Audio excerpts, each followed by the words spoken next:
Every night in Miag-ao, Iloilo, hundreds of sounds are recorded as one fruit bat colony begins its nightly activity. And these sounds may reveal patterns that our eyes alone cannot observe.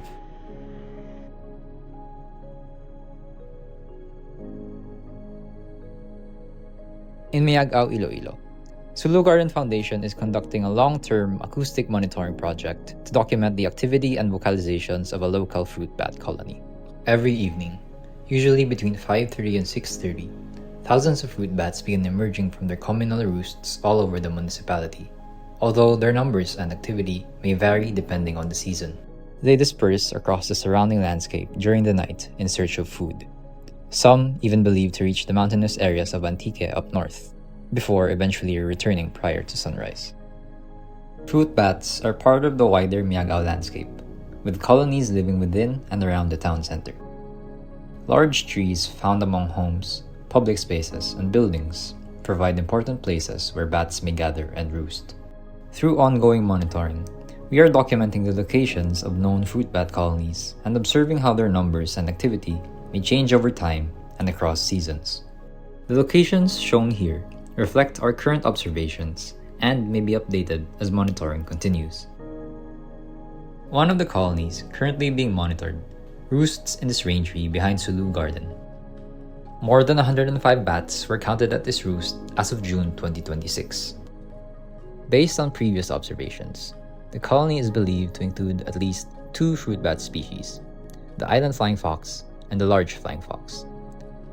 Because multiple species may share the same roost, and their vocalizations have not yet been identified at the species level, the recorded calls cannot currently be assigned confidently to a particular species. Instead, we are listening to the collective acoustic activity of the colony. To listen continuously, without having researchers present throughout the night, the project uses passive acoustic monitoring. A SAW-meter Mini 2 wildlife recorder is positioned just outside of Sulu Garden, in its garage, near the communal roost. Once deployed, the recorder can collect hours of audio while researchers are away from the site, allowing us to capture activity before the bats leave during their mass departure, throughout the night, and as they begin returning to the roost before sunrise. Instead of observing just a few minutes of activity, we can begin examining the entire nightly acoustic cycle. Before sunset, the colony is still gathered around its daytime roost. Listen closely.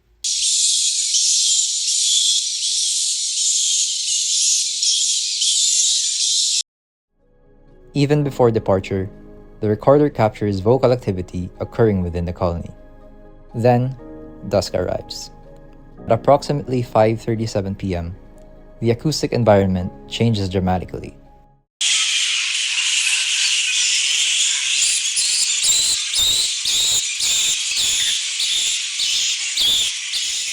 This period coincides with intense activity around the colony as bats begin leaving the roost. Hours later, activity around the roost begins increasing again. At around 4:24 in the morning, the recorder captures another stage of the nightly cycle. The bats are returning.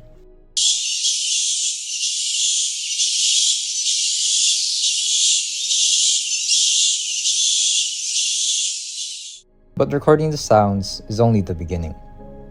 Each night's recordings can be examined using audio analysis software. A spectrogram allows one to see how sound energy is distributed across frequency and time. Individual acoustic events can be marked, measured, and compared. By analyzing many recordings, we can begin measuring how acoustic activity changes throughout the night. Instead of looking at a single call, we can examine patterns across hours, days, and eventually across seasons and years. The objective is not simply to collect recordings. It is to build a long-term acoustic record of this colony. Over time, this archive can help researchers identify recurring vocalizations, determine periods of high and low colony activity, compare behavior across different periods, and improve methods for separating biologically irrelevant bat calls from insects, weather, human activity, and other environmental sounds. Photography, video, and direct observations can also be compared with the recordings.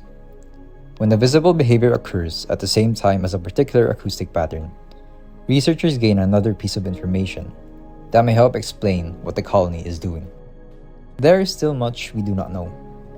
The calls recorded from this mixed species colony cannot yet reliably tell us which species produced each sound. But that is precisely why building a long-term dataset matters. Every recording adds another piece to our understanding of the acoustic activity and behavior of fruit bats in Miag-ao. And as the archive grows, new patterns may begin to emerge.